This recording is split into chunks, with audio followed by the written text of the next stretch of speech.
ঢাকার ম্যাজিস্ট্রেট ও পুলিশ সাহেব যখন সংবাদ পাইলেন যে মহিম ডাকাতের দল মুলফতগঞ্জের থানা পোড়াইয়া দিয়াছে এবং তাহাদের মেয়ে চুরি এবং চণ্ডী পূজাও সমানভাবেই চলিতেছে, তখন তাহারা এই ডাকাতদের দমন করিবার জন্য বিশেষ ব্যস্ত হইয়া পড়িলেন এবং কলিকাতা হইতেও ঘন ঘন আদেশ আসিতে লাগিল, যেরূপেই পারো ডাকাতদের সমূলে নির্মূল করো। এজন্য ঢাকার ম্যাজিস্ট্রেটের অনুরোধে পুলিশের সংখ্যা ও নৌকোর সংখ্যা বাড়াইয়া দেওয়ার জন্য অনেক টাকা মঞ্জুর করাও হইল। কালীকান্ত উঠিয়া পড়িয়া লাগিলেন, যেভাবে পারেন মহিম ডাকাতকে ধরিবেনি।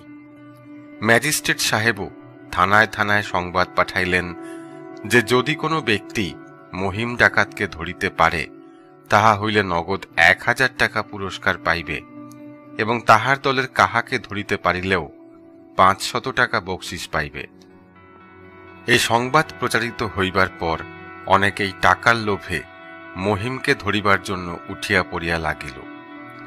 ম্যাজিস্ট্রেট একদিন তাহার অধীনস্থ সদরের একজন ডেপুটি ম্যাজিস্ট্রেটকে কথা প্রসঙ্গে কহিলেন, দেখুন মিস্টার ব্যানার্জি, আমি ডাকাতের জন্য বড়ই বিব্রত হয়ে পড়েছি। কালীকান্ত যে রিপোর্ট দিয়েছে তাতে মনে হয় যে এই দুষ্ট ডাকুকে ধরা বড় সহজ হবে না। বলুন তো তাহলে কি করলে মহিমকে ধরা যায়? মিস্টার রামতারণ ব্যানার্জি নানা সুপারিশে ডেপুটি হইয়াছিলেন। তিনি মনে মনে ভাবিলেন, যদি এই সুযোগে মহিম ডাকাতকে ধরা যায় তাহা হইলে ম্যাজিস্ট্রেট সাহেবের সুনজরে পড়িয়া ভবিষ্যতে নিশ্চয়ই উন্নতি হইবে। এইরূপ মনে করিয়া ডেপুটি রামতারণ বাবু কহিলেন, স্যার, আপনি যদি আমাকে এই কাজের উপযোগী মনে করেন তবে আমি চেষ্টা করে দেখতে পারি। ম্যাজিস্ট্রেট পাইপটাতে জোরে টান দিয়া বলিলেন, নিশ্চয় আমি আপনাকে তাহলে কয়েকদিনের জন্য এই কাজে পাঠাতে পারি, তবে খুব সাবধানে যাবেন। আপনি এই তো সেদিন বিবাহ করেছেন, আর মহিম ডাকাত বড় দুশ্মন আছে। সেদিনই ম্যাজিস্ট্রেট সাহেবের সহিত কথাবার্তা শেষ করিয়া টাকা কড়ি এবং 2 জন আরদালি, 4 জন বন্দুকধারী কনস্টেবল এবং নিজে পিস্তল ও বন্দুক লইয়া তিনি সাহেবী পোশাকে যাত্রা করিলেন ডাকাত ধরিতে। এদিকে কালীকান্ত সেই দিগম্বরী তলা হইতে মেয়েটিকে উদ্ধার করিয়া চলিলেন মুলফতগঞ্জের দিকে। সরকারি আদেশে এবং কালীকান্তের অধীনস্থ ছোট দারোগার তত্ত্বাবধানে অল্প সময়ের মধ্যেই মুলফতগঞ্জ থানায় পুনরায় বাসোপযোগী ঘর ও অফিস ইত্যাদি নির্মিত হইয়াছিল। কালীকান্ত যেভাবে মেয়েটিকে উদ্ধার করিলেন তাহা বাস্তবিকই বিস্ময়কর। কালীকান্ত অসাধারণ সাহসী পুরুষ ছিলেন। তিনি মাত্র 4 জন প্রহরী সঙ্গে করে দিগম্বরী তলায় সেই ভীষণ শ্মশানের কাছে গিয়া উপস্থিত হইলেন। ডাকাতদের পরিত্যক্ত কয়েকটি মশাল জ্বালিলেন এবং সঙ্গে যে কয়টি লণ্ঠন ছিল তাহাও জ্বালিলেন। কি ভীষণ দৃশ্য! ভাঙা পোড়ো একটা মন্দির, মন্দিরের গা হইতে ইট খসিয়া পড়িয়াছে, চূড়ায় গজাইছে বট এবং অশ্বত্থের চারা আর নানা জাতীয় জংলা গাছ, আর বড় বড় বট, অশ্বত্থ, তেঁতুল গাছ চারিদিক বেরিয়া এক অন্ধকারের সৃষ্টি করিয়াছে। শ্মশানে পোড়া কাঠ, নরকপাল ইতস্তত বিক্ষিপ্ত, সেজন্য চারিদিকে একটা ভয়ানক আবহাওয়ার সৃষ্টি করিয়াছে। শৃগাল, কুকুর সেই ভীষণ স্থানে ছুটাছুটি করিতেছে। কালীকান্ত দেখিলেন একটি সদ্য ছিন্ন শিশুর মুন্ড রক্তধারা ছড়াইয়া পড়িয়া রহিয়াছে। সাহসী কালীকান্ত শিহরিয়া উঠিলেন। তাহার সারা শরীর ভয়ে ও দুঃখে রোমাঞ্চিত হইল। এই কি ধর্ম! এই কি আমাদের দেশ! এই দুর্গতি দূর করিতেই হইবে। কালীকান্ত ক্রোধে কাঁপিতে লাগিলেন। তাহার মুখ দিয়া একটি কথাও বাহির হইতেছিল না। কনস্টেবলরা সকলেই হিন্দুস্থানি। তাহারা এইরূপ দৃশ্য বাংলাদেশে আসিয়া আরও দেখিয়াছে। তারপর তাহারা নিরক্ষর। তাহাদের কাছেও এই ভীষণ কালী মন্দির, এই ভগ্ন জীর্ণ অট্টালিকা, চারিদিকের দৃশ্য একটা বিভীষিকার সৃষ্টি করিয়াছিল। ক্রমে রাত্রি শেষ হইয়া আসিল। আকাশের অন্ধকার ক্রমশ কাটিয়া গেল। বনানীর সেই গভীর অন্ধকারের মধ্যেও দিনের আলোর একটু একটু রেখা যেন ভয় ভাবনার ভীতি দূর করিয়া দিতেছিল। আলো ও অন্ধকারে এই তো তফাৎ। মানুষ এই জন্যই অন্ধকারকে ভালোবাসে না। অন্ধকার চিরপরিচিতকেও অপরিচিত করিয়া দেয়, সেও যেন ধরা দিতে চাহে না। আর আলো সকলকেই আপনার করে। দিব্য জ্যোতিতে চারিদিক আনন্দময় ও আলোকময় হইয়া ওঠে। উষার আলোতে কালীকান্ত দেখিলেন মন্দিরের মধ্যে একটি ক্ষুদ্র প্রকোষ্ঠ। ঘরের মেঝে ইটের গাঁথুনি নাই, খালি মাটি। সেই ঘরের ভিতর কি আছে তাহা দেখিবার জন্য কালীকান্ত অগ্রসর হইলেন। অগ্রসর হইয়া অমনি 2 পা পিছাইয়া আসিলেন। এ কি, অযোধ্যা সিং? জি হুজুর, বলিয়া বন্দুক কাঁধে করিয়া অযোধ্যা সিং ছুটিয়া আসিল। ক্রমে সূর্যের দীপ্তি চারিদিকে প্রকাশিত হইয়াছিল। কালীকান্ত সেদিনকার সেই উজ্জ্বল সূর্যালোকে দেখিলেন এক ভীষণ দৃশ্য। এমন দৃশ্য তিনি কোনোদিন কল্পনাও করিতে পারেন নাই। দেখিলেন একটি মেয়ে কোমর পর্যন্ত মাটির ভিতর পোঁতা, তাহার হাত 2টি বংশদণ্ডের সহিত বাঁধা। মাথার চুল মাথার পিছনে শ্রাবণের কালো মেঘের মতো কোমর পর্যন্ত এলাইয়া পড়িয়া ভূমি স্পর্শ করিয়াছে। ললাট সিন্দুর লিপ্ত, ঠোঁট 2টি গভীর লাল, তাহাও সিন্দুর বিলেপনে ঐরূপ হইয়াছে। হাতে বাহুতে রৌপ্য নির্মিত বিবিধ অলঙ্কার, গলায় শুধু একগাছি সরু সোনার হার। বালিকার বয়স 14-15 বছরের কম নহে। বর্ণ উজ্জ্বল শ্যাম, দেখিতে সুন্দরী এবং উচ্চবংশীয়া বলিয়াই মনে হয়। বালিকার মুখে একটা গভীর আতঙ্কের ভাব ফুটিয়া উঠিয়াছে। মুখে তার কোনো শব্দ নাই, শুধু হৃদয় বিদারী একটা গোঁ গোঁ শব্দ শোনা যাইতেছিল। তাহার ঠোঁট 2খানি মাঝে মাঝে কাঁপিতেছে, চোখ 2টি নিমেষহীন মৃতের মতো। কালীকান্ত বলিলেন, এখনো প্রাণ আছে, এসো আমরা মাটি তুলে ফেলি।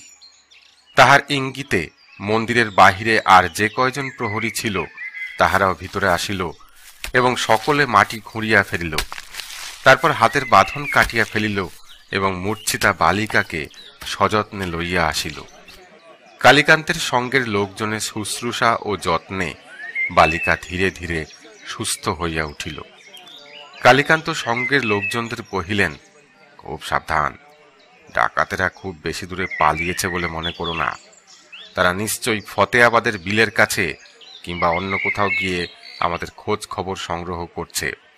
তারা কি একবারও এই চণ্ডী দেবীর খোঁজে আসবে না? পুজো যে তারা ভালো করে শেষ করতে পারেনি। তাহার এই কথা খুবই যুক্তিযুক্ত মনে হইল। তখন কালীকান্ত আবার পাড়ে উঠিলেন, জায়গাটার একটা নকশা করিলেন এবং প্রত্যেকটি বিষয় লিখিয়া লইলেন। তারপর মুলফতগঞ্জ থানার দিকে নৌকো ছাড়িয়া দিলেন। কালীকান্তের অনুমান মিথ্যা নহে। ডাকাতদের বিলের মধ্যে একটা উঁচু দ্বীপের ভিতর একটা আড্ডা ছিল। দূর হইতে জায়গাটা গাছপালার আড়ালে এবং পাড়ের কাছাকাছি থাকায় কেহ বুঝিতে পারিত না। সেখানে কয়েকখানি ঘর ছিল এবং যে সকল ডাকাত আহত হইত কিংবা মারা যাইত তাহাদের নিজ নিজ ধর্মানুযায়ী শেষ কার্য করিবার ব্যবস্থাও সেখানেই ছিল। একজন বৃদ্ধ সর্দার ও তাহার স্ত্রী এই সকলের তত্ত্বাবধান করিত। মাটির নিচে অতি সুকৌশলে তাহারা কয়েকটি ঘর তৈরি করিয়াছিল। সেখানে কোথাও কোনো বিপদ ঘটিলে কিংবা ধরা পড়ার সম্ভাবনা থাকিলে বা আহত হইলে আশ্রয় লইত। এইরূপ অনেকগুলি আড্ডা সে অঞ্চলে ছিল। কালীকান্ত এই আড্ডাগুলি খুঁজিয়া বাহির করিবার জন্য অনেক যত্ন করিতেছিলেন এবং অসাধারণ কৌশল প্রভাবে 2-1টির আবিষ্কারও করিয়াছিলেন।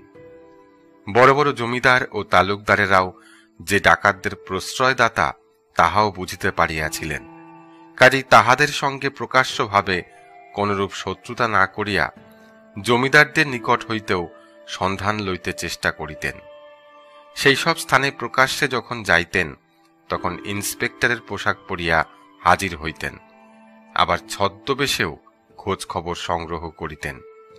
সৌভাগ্যক্রমে কালীকান্তের কয়েকজন অত্যন্ত কার্যক্ষম ও সুনিপুণ সহকারীও জুটিয়াছিল। তিনি নিজের জীবনকে বিপন্ন করিয়াও এই ডাকাত ধরার কাজে হাত দিয়াছিলেন। ডাকাতদের পূজিতা চণ্ডীদেবীকে লইয়া তাহারা সদল বলে মুলফতগঞ্জ থানার দিকে চলিলেন। এইবার তাহার মনে একটা ভরসা হইল যে যখন এই বালিকাকে উদ্ধার করা গিয়াছে, দলু সর্দারকে পাওয়া গিয়াছে, তখন ডাকাতদের ধরার পথও সহজ হইয়া আসিয়াছে।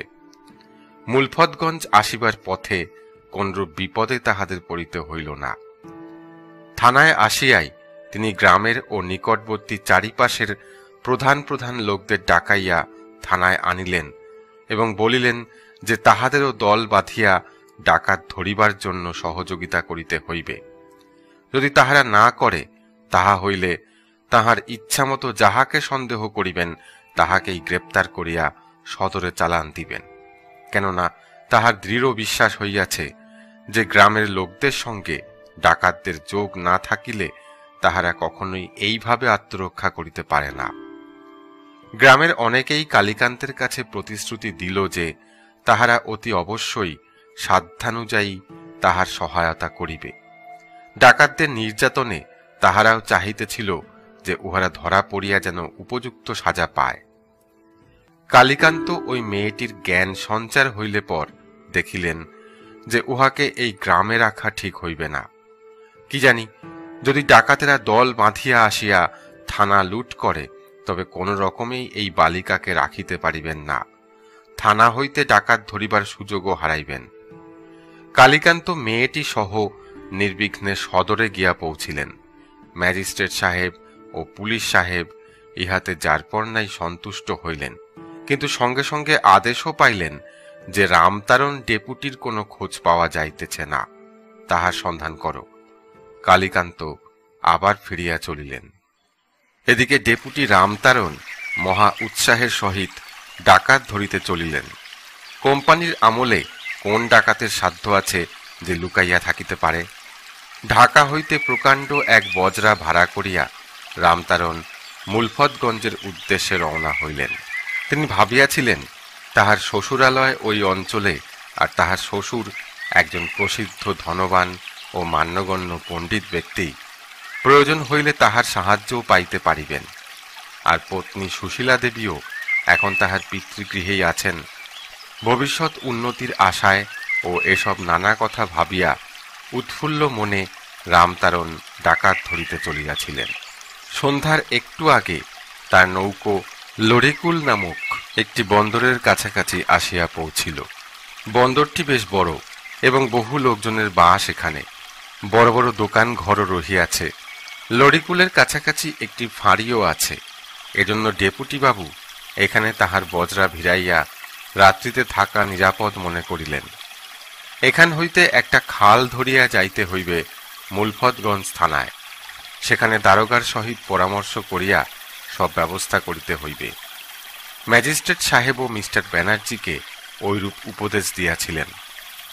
রামতারণের সঙ্গী নৌকার মাঝিরা কহিল, হুজুর, হুকুম করিলে মুলফতগঞ্জের খালের মুখে নৌকা রাখতে চাই, নইলে ঝড় উঠলে মুশকিল হইতে পারে। আচ্ছা বেশ। বজরা বন্দর হইতে প্রায় আধ মাইল দূরে খালের মুখের কাছে পৌঁছিল। মাঝিরা খালের পাড়ে নোঙর করিল। জায়গাটি নির্জন, কাছে কোনো বসতি নাই। চারিদিকে তেঁতুল, নারিকেল, হিজল ও সুপারি গাছ আর বাঁশ ও বেতের জন্য স্থানটিকে দুর্ভেদ্য বলিলেই চলে। রামতারণ বাবুর কাছেও এই জায়গাটি পছন্দ হইল। প্রথমত বন্দরের কাছে, তারপর নদীর একেবারে মুখের কাছে, অথচ নিরাপদ। ভয়ের বিশেষ কারণ আছে বলিয়াও তিনি মনে করেন নাই। রামতারণ বাবুর সঙ্গের পাচক ও চাকরেরা বাবুর জন্য ডিঙি নৌকার মধ্যে রান্নার জোগাড় করিতে লাগিল। পাঁড়েজি ও মিসিরজি খালের পাড়ে রুটি বানাইতে আরম্ভ করিল। ক্রমে সন্ধ্যা হইল। আকাশে একটি একটি করিয়া তারা ফুটিয়া উঠিল। ডেপুটি বাবু বজরার মধ্যস্থ চেয়ারে বসিয়া টেবিলের ওপর ছোট ল্যাম্পটি রাখিয়া একখানি বই পড়িতেছিলেন। দুইজন প্রহরী বজরার পেছনে বন্দুক কাঁধে করিয়া পাহারা দিতেছিল। ডাকাতের ভয় রামতারণের মনে আসে নাই।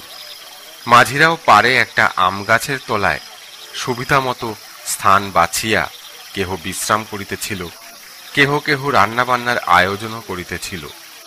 ঘণ্টা দুইয়ের মধ্যেই সকলের রান্নাবান্নার এবং খাওয়া দাওয়া শেষ হইলে যে যার মতো বিশ্রাম করিতে লাগিল।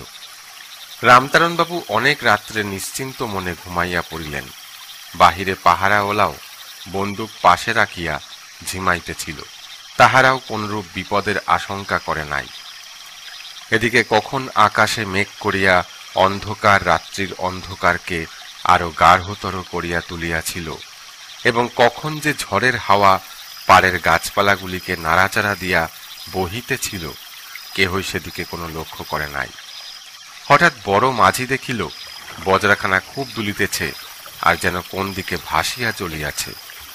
সে আস্তে আস্তে বজরার ছাদ হইতে দেখিতে পাইল নৌকা কীর্তিনাশা নদীর মধ্যে আসিয়া পড়িয়াছে এবং একজন অজানা লোক হাল ধরিয়া আছে। সে অতি সন্তর্পণে বজরার ছাদ হইতে যেমন নিচে পাটাতনের উপর লাফাইয়া পড়িবে, এমন সময় দেখিল নিচে ভিতরকার কামরায় ঢুকিবার পথে একটা মুখোশ পরা জোয়ান লোক তলোয়ার হাতে করিয়া দাঁড়াইয়া রহিয়াছে এবং সে লোকটা চুপি চুপি মাঝিকে কহিল, খবরদার, এক পায়ে গুরুত্ব, এক্ষুনি তোর মাথা কেটে ফেলব।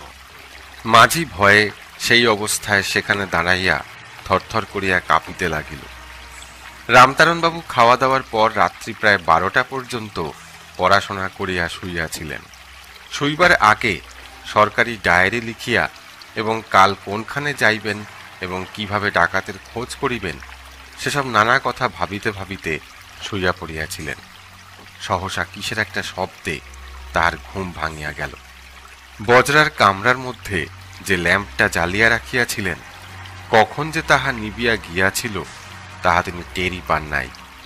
রামতারণ অতি সন্তর্পণে এবং নিমেষ মধ্যে বালিশের নিচ হইতে দেশলাইটা লইলেন এবং ল্যাম্পটি জ্বালিয়া সঙ্গে সঙ্গে রিভলভারটা বাহির করিয়া শক্ত করিয়া ধরিলেন। ল্যাম্পের অতি উজ্জ্বল আলোকে দেখিলেন তাহার কামরার মধ্যে 5 জন অতি কদাকার লোক লাঠি হাতে দাঁড়াইয়া আছে। আরও ইহাও অনুভব করিলেন যে বজরাখানা নোঙর করা আর নাই, উহা বড় নদীর মধ্যে আসিয়া পড়িয়াছে। এখন উপায়, সঙ্গী কনস্টেবলদের ডাকিবার মতন শক্তিও তাহার ছিল না। কে যেন তাহার গলা চাপিয়া ধরিয়াছে এমন বোধ হইতেছিল। তিনি উন্মত্তের মতন কোনো দিকে লক্ষ্য না করিয়া রিভলভার ছুড়িলেন। সে ভীষণ শব্দে চারিদিক প্রতিধ্বনিত হইয়া উঠিল। রিভলভারের শব্দে সিপাহীরাও জাগিয়া উঠিয়াছিল, কিন্তু তাহারা বুঝিল কাহারা যেন তাদের হাত পা বাঁধিয়া রাখিয়াছে। বজরার পাশের নৌকা হইতে কয়েকজন সিপাহী বন্দুক কাঁধে করিয়া বজরার উপর লাফাইয়া পড়িল এবং হুজুর উঠিয়ে, ডাকু আয়া হ্যায় বলিয়া চিৎকার করিতে লাগিল। তাদের চিৎকার শুনিয়া কয়েকখানি ছিপ নৌকা বেগে সেদিকে ছুটিয়া আসিল এবং বজরার উপর লাফাইয়া পড়িল। রিভলভারের গুলিতে একজন ডাকাত পায়ে দারুণ চোট পাইয়াছিল, সে সেখানেই পড়িয়া গেল। এই সুযোগে রামতারণবাবু একবার চারিদিকে চাহিয়া যাহা দেখিলেন, তাহাতে তাহার বুকের রক্ত একেবারে হিম হইয়া গেল। তিনি লক্ষ্য করিলেন বজরার মধ্যে 8-10 জন ডাকাত লাঠি, বর্ষা ও তলোয়ার হাতে দাঁড়াইয়া রহিয়াছে, আর বজরার 2 দিকে 3-4খানি ছিপ নৌকা ঘিরিয়া রহিয়াছে। প্রত্যেক ছিপ নৌকায় 10-12 জন করিয়া লোক। বিপদে পড়িলে অনেকে এমন হতবুদ্ধি হইয়া পড়ে যে কি করিবে তাহা ঠিক করিতে পারে না। রামতারণবাবু বলিষ্ঠ ও সাহসী যুবক। তিনি বুঝিলেন যে এই ডাকাতদের আক্রমণ হইতে রক্ষা পাওয়া সহজ নয়। তারপর বজরা যেমন খালের পাড়ে বাঁধা ছিল, তেমন বাঁধা থাকিলে তীরে লাফাইয়া পড়িয়া বন্দরে গিয়া আশ্রয় পাইবার হয়তোবা সুযোগ মিলিত, কিন্তু এখানে এই নদীর বুকে তাহার সম্ভাবনা কোথায়? যখন বাঁচিবার কোনো আশা নাই, তখন জুঝিয়া মরাই ভালো। এজন্য ওইসব ভীম দর্শন দস্যুদিগকে দেখিয়া তিনি কাপুরুষের মতন হাল ছাড়িয়া না দিয়া প্রবল বিক্রমে রিভলভার ছুড়িতে লাগিলেন এবং সকলের আগে যে 2 জন ডাকাত কামরার দরজার কাছে দরজা আগলাইয়া দাঁড়াইয়াছিল তাহাদিগকে লক্ষ্য করিয়া গুলি ছুড়িলেন। সেই 2 জন ডাকাত তৎক্ষণাৎ পড়িয়া গেল।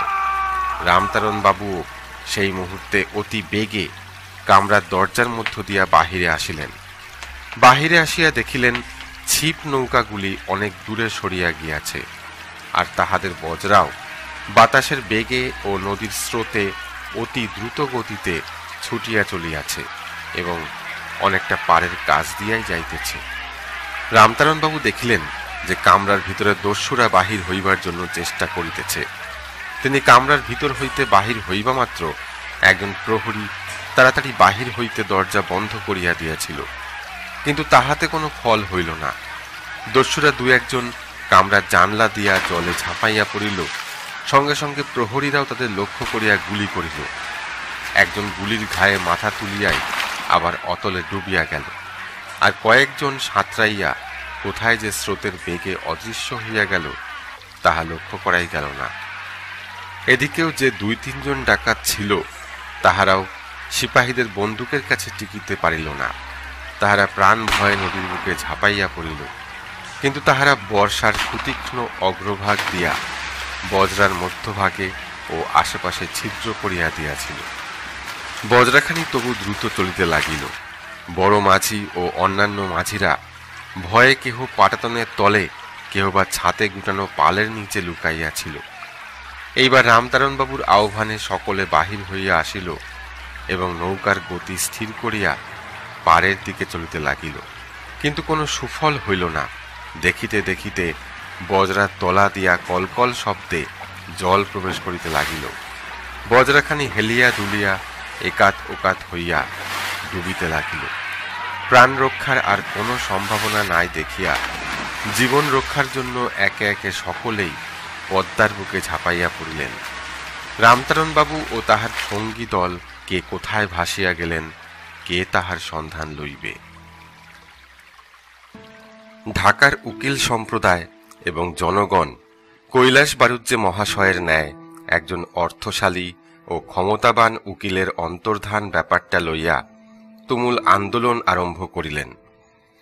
তাহারা গভর্নমেন্টের নিকট এ বিষয়ে যাহাতে বিশেষরূপে অনুসন্ধান হয় সেজন্য আবেদন করিতে লাগিলেন। ডাকাতির জন্য বিপর্যস্ত সরকার বাহাদুর কলিকাতা ও ঢাকা এবং বাংলার অন্যান্য স্থানে সংবাদপত্রে বিজ্ঞাপন দিতে লাগিলেন। যদি কেহ কৈলাস বন্দ্যোপাধ্যায় মহাশয়ের কোনরূপ সন্ধান দিতে পারে তাহা হইলে 100 টাকা পুরস্কার পাইবে, কিন্তু তবু কোনো সন্ধান পাওয়া গেল না। কৈলাস বন্দ্যোপাধ্যায়ের ডাকাতের হাতে মৃত্যু হইয়াছে এমন অশুভ সংবাদ কেহই বিশ্বাস করিতে চাহিতেছিল না। কাজেই এ বিষয়ে জোর অনুসন্ধান আরম্ভ হইল। কালীকান্ত এতদিনে একটা কাজের মতো কাজ পাইলেন বলিয়া খুব উৎসাহের সহিত অনুসন্ধানে প্রবৃত্ত হইলেন এবং রোজ রোজই নানা দিকে নানারূপ নতুন নতুন তথ্যের সন্ধান পাইতে লাগিলেন, কিন্তু কোথায় মহিম ডাকাতের গোপন আস্তানা সে সন্ধান পাওয়া যাচ্ছিল না। যাহারা বাহিরে ভদ্রতার ভান করিয়া ভিতরে নানারূপ অন্যায় কার্যে লিপ্ত থাকে তাহারা বাহিরে সাহসিকতা প্রদর্শন করিলেও অন্তরের মধ্যে সর্বদা দুশ্চিন্তা বহন করিয়াই চলে এবং পদে পদে বিপদের আশঙ্কা করিয়া শঙ্কিত মনে বাস করে। পরমানন্দ ঘোষ সেদিন দলুকে ডাকিয়া কোথাও পাইলেন না এবং তাহার বাড়িতে বারবার লোক পাঠাইয়াও যখন জানিতে পারিলেন সে বাড়িতে ফিরিয়া যায় নাই, তখনই তাহার মনে সন্দেহ হইল, তবে দলু কোথায় গেল? দলুর শরীরে যেরূপ আঘাত লাগিয়াছিল তাহাতে তাহার পক্ষে কোথাও ডাকাতি করিতে যাওয়া সম্ভবপর নহে, আর যাইবেই বা কেমন করিয়া? কেননা সে পরমানন্দের লোক, তাহার সঙ্গী এবং অনুচর। এদিকে বারুজ্জে মহাশয়ের অবস্থাও দিন দিনই অত্যন্ত খারাপ হইয়া উঠিয়াছিল। যেমন যন্ত্রণা বৃদ্ধি পাইয়াছিল তেমনি বৃদ্ধ বন্দ্যোপাধ্যায় মহাশয় অত্যন্ত দুর্বল হইয়া পড়িয়াছিলেন। ঘোষ মহাশয় চিন্তিত হইলেন, অবশেষে কিনা এই ব্রাহ্মণ বধের পাপের ভাগী হইতে হইবে। এমন সময় একদিন সকালে সংবাদ পাইলেন জেলা হইতে একজন সাহেব ডাক্তার বাংলাদেশে কয়েকটি ডাক্তারখানা খুলিবার জন্য জায়গার সন্ধান করিতেছেন। সে সময়ে গ্রামে গ্রামে ডাক্তারখানা সৃষ্টি হয় নাই, এজন্য গভর্নমেন্ট কয়েকজন বিজ্ঞ চিকিৎসককে এ সম্বন্ধে তদন্ত করিবার জন্য নিযুক্ত করিয়াছিলেন। পরমানন্দ ঘোষ যখন শুনিলেন এইরূপ একজন চিকিৎসক তাহাদের এই অঞ্চলে আসিয়াছেন, তখন তিনি গভীর অন্ধকারের মধ্যে যেন আলোর সন্ধান পাইলেন। ভাবিলেন, এইবার যদি কলে কৌশলে ডাক্তার সাহেবকে আনিয়া বারুজ্জে মহাশয়কে দেখানো যায়, তাহা হইলে হয়তো এই বিপদের হাত হইতে উদ্ধার পাইবার সুযোগ পাওয়া যাইবে।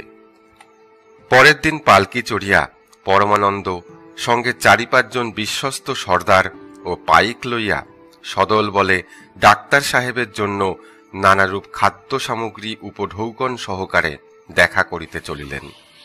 কিন্তু তাহারা শহরে যাইতে হইল না। অর্ধেক পথেই একজন ভদ্রলোকের সহিত দেখা হইল।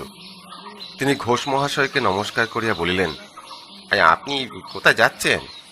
ঘোষ মহাশয় বলিলেন, আগে আমার ইচ্ছে ওই গ্রামে একটা ডাক্তারখানা খুলি, সেজন্য ডাক্তার সাহেবের সঙ্গে দেখা করতে যাচ্ছি। লোকটি কহিল, এই কে তাই নাকি? এ তো অতি উত্তম কথা। শহরে একটা কাজে গিয়েছিলাম, শুনলাম যে ডাক্তারবাবু নাকি আমাদের এদিকে আসছেন। পরমানন্দ পালকি নামাইতে বলিলেন। বাহকেরা পালকি নামাইল। ছোট একটি বাজার, শনি রবিবার দিন হাট মেলে, খান 4-5 চালা ঘর, কেরোসিনের টিনে ছাওয়া। হাটের দিন সেখানে আসিয়া দোকানিরা আশ্রয় লয়।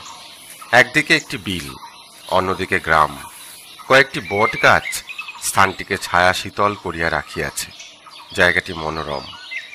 এইখানে পরমানন্দ পালকি হইতে নামিলেন। সেদিন হাটবার ছিল না। পরমানন্দ বলিলেন, এই কি তাহলে কোন পথে তিনি আসছেন জানেন কিছু? শুনছি বিলের পথে রওনা হয়ে এসেছেন, সঙ্গে থানার দারোগা পথ দেখিয়ে নিয়ে আসছেন। আপনি বাড়ি ফিরে যান, আমারে ঠিক খবর। আরো 2-4টি গ্রাম ঘুরে আসবেন কিনা তাই দেরি হবার সম্ভাবনা আছে। তবে বেশি দেরি হবে বলেও মনে হয় না। সন্ধ্যার আগে আপনার গায়ে পৌঁছতে পারবে। তবে তো আমরা দেরি করা চলে না। মিচিমিচি 4 ক্রোশ পথ পাড়ি দিলাম। পরমানন্দ ঘোষ মহাশয়ের লোকেরা তাহার জন্য যে তামাক সাজিয়াছিল, ভদ্রলোকটি সেই সাজা তামাক খাইবার লোভে বসিয়া বলিতে লাগিলেন, আর ঘোষ মশাই, ডাক্তার তো নন, একেবারে সাক্ষাৎ ধন্বন্তরী গো, ধন্বন্তরী। যেমন চেহারা তেমনি ঔষধের গুণ, একেবারে সাক্ষাৎ শিব মশাই। অন্ধের চোখে হাত দিলে অমনি তার চোখ ভালো হয়ে গেল। কারু হাত কেটে জোড়া দিয়ে দিচ্ছেন, কারু খোড়া পা ভালো করে দিচ্ছেন। তাই শহরে একেবারে হই হই রই রই কাণ্ড। তার মেজাজও ভয়ানক ঠান্ডা, মুখে হাসিটি লেগেই আছে, কিন্তু একেবারে খাঁটি বিলিতি লালমুখ সাহেব। পরমানন্দ ঘোষ তাহার হুকোটি হইতে কলকেটি তুলিয়া লইলেন। তারপর কহিলেন, আপনারা? ভদ্রলোক বলিলেন, এই যে ব্রাহ্মণ। পরমানন্দ হাঁক দিয়া কহিলেন, ওরে রাম, এই বামুনের হুকোটায় জল ফিরিয়ে এনে দে। আদেশ মতো কাজ হইল। ব্রাহ্মণ তামাক টানিতে টানিতে কহিলেন, এই যে ঘোষ মশাই, আপনি হলেন রাজা মানুষ, সব দিকেরই খবর রাখেন। আচ্ছা, এই দলু ব্যাটার খবর জানেন? পরমানন্দ চমকিত হইলেন, কিন্তু সে ক্ষণকালের জন্য। তারপর কহিলেন, আপনি কি তাকে জানেন নাকি? এই যে জানতাম বই কি, সে ব্যাটা আমার কাছ থেকে এই 2 মাস আগে 10টা টাকা ধার করেছিল। বলেছিল 7-8 দিন পরে দিয়ে যাবে। তা ভয় ভয় দিয়েছিলাম মশাই, সে আর ফিরে পেলাম না। ভাবছিলাম একবার আপনার কাছে জানাব, আপনি হলেন এই অঞ্চলের রাজা, একটা বিহিত করে দিলে বাধিত হব মশাই। পরমানন্দ কহিলেন, তাই তো। তারপর অন্যমনস্ক ভাবে পালকি বেহারাদের বলিলেন, পালকি তোল। ভদ্রলোককে আর কথা বলিবার অবকাশ না দিয়া তিনি বাড়ির দিকে ফিরিয়া চলিলেন। ভদ্রলোকের পরিচয়ও ভালো করিয়া লইলেন না। ভদ্রলোক অপলকে ঘোষ মহাশয়ের যাত্রাপথের দিকে চাহিয়া রহিলেন। তারপর গ্রামের পথে অগ্রসর হইলেন এবং নিজের মনে বলিতে লাগিলেন, ঘোষের ঘুঘু দেখেছ, ভাত তো দেখনি। পরমানন্দ যখন বাড়ি ফিরিলেন তখন বেলা শেষ হইয়া আসিয়াছে। বাহির বাড়িটা একেবারে নির্জন। বাড়ির কর্তা বাড়ি নাই, কাজেই বাহির বাড়িতে লোকজন আসিবেই বা কেন? সন্ধ্যার সময় ঘোষ মহাশয় বাহির বাড়িতে আসিয়া দেখিলেন সরকারি তকমাধারী 2 জন লোক দাঁড়াইয়া আছে। ঘোষ মহাশয়কে দেখিয়া তাহারা সেলাম করিল। হুজুর, আপকো একটু চিঠি হ্যায়। পরমানন্দ চিঠিখানি পড়িয়া কহিলেন, আচ্ছা, থোড়া ঠেরো। এই কথা বলিয়া বেশ ভদ্রভাবে জামা পরিয়া ও উড়নি গায়ে দিয়া, জুতা পায়ে দিয়া ও লাঠি হস্তে কয়েকজন পাইক ও বরকন্দাজ সঙ্গে লইয়া তাদের সঙ্গে চলিলেন। পরমানন্দের বাসপল্লী হইতে প্রায় ৮ মাইল মাত্র দূরে নদী ও বিলের মুখে যে গ্রামটি অবস্থিত তাহার নাম চণ্ডীপুর। চণ্ডীপুর হইতে বেশ উঁচু রাস্তা পরমানন্দের বাসগ্রাম পর্যন্ত চলিয়া আসিয়াছে। সেইখানে পরমানন্দ ঘোষ 2 জন সরকারি আর্দালির সহিত চলিলেন। চণ্ডীপুর আসিয়া দেখিলেন প্রকাণ্ড একটি পিনেস পাড়ের কাছে নোঙর করা, আশেপাশে আরো 3-4খানি নৌকা। বড় পিনেসখানির ওপর সরকারি লাল নিশান উড়িতেছে। নদীর পাড়ে সঙ্গীন কাঁধে শিখ পাহারা। পরমানন্দ মনে মনে ভয় পাইলেন। মুখে বা ব্যবহারে তাহা প্রকাশ না পাইলেও তাহার সঙ্গে লোকেরাও উহা বেশ বুঝিতেছিল। প্রহরীরা পরমানন্দকে পিনেসের উপরে যাইবার সিঁড়ি দেখাইয়া দিল। তিনি উপরে উঠিলে পর সাহেব 2 জন তাহাকে সমাদরে একখানি ছোট কেদারার উপর বসিতে বলিয়া করমর্দন করিলেন। পরমানন্দ বসিলে পর একজন বাঙালি কেরানি জিজ্ঞাসা করিল, আপনারই নাম কি পরমানন্দ ঘোষ? আগে হ্যাঁ। আপনি তো এই গ্রামের জমিদার? কতকটা তাই বটে, লোকে সে কথা বলে।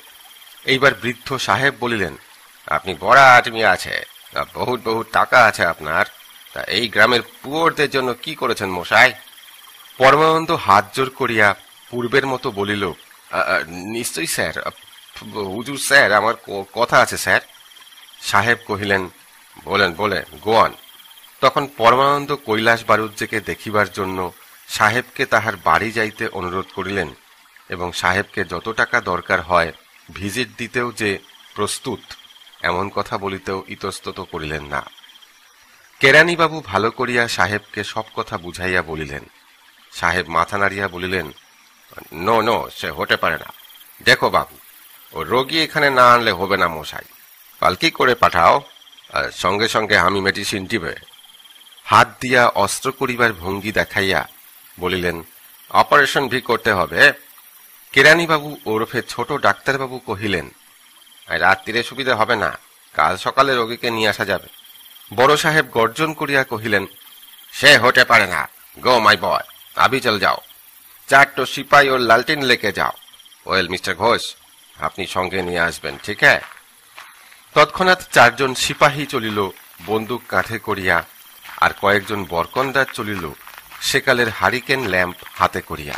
পরমানন্দ নীরবে পথ চলিলেন, পথে একটি কথাও বলিলেন না। তারপর ধীরে ধীরে বাগান বাড়ির দিকে গেলেন। সেখানে মলিন শয্যায় শুইয়া বন্দ্যোপাধ্যায় মহাশয় যন্ত্রণা ব্যঞ্জক শব্দ করিতেছিলেন। তাহাকে সযত্নে পালকিতে তোলা হইল। কৈলাস বন্দ্যোপাধ্যায়ের দেহ শীর্ণ বিবর্ণ হইয়া গিয়াছিল। তাহার মুখ দিয়া একটি কথাও বাহির হইতেছিল না। তিনি মাঝে মাঝে বিভ্রান্তের মতো মুখ তুলিয়া সকলের দিকে চাহিতেছিলেন। নীরবে সব কাজ হইল। পরমানন্দ সঙ্গে সঙ্গে আসিলেন। খুব সন্তর্পণের সহিত বারুজ্জে মহাশয়কে পাশের বিরাট বজরাখানিতে তোলা হইল। কৈলাস বারুজ্জেকে বড় বজরায় তোলা হইলে পর ছোট সাহেবটিও রং করা ও বৃহৎ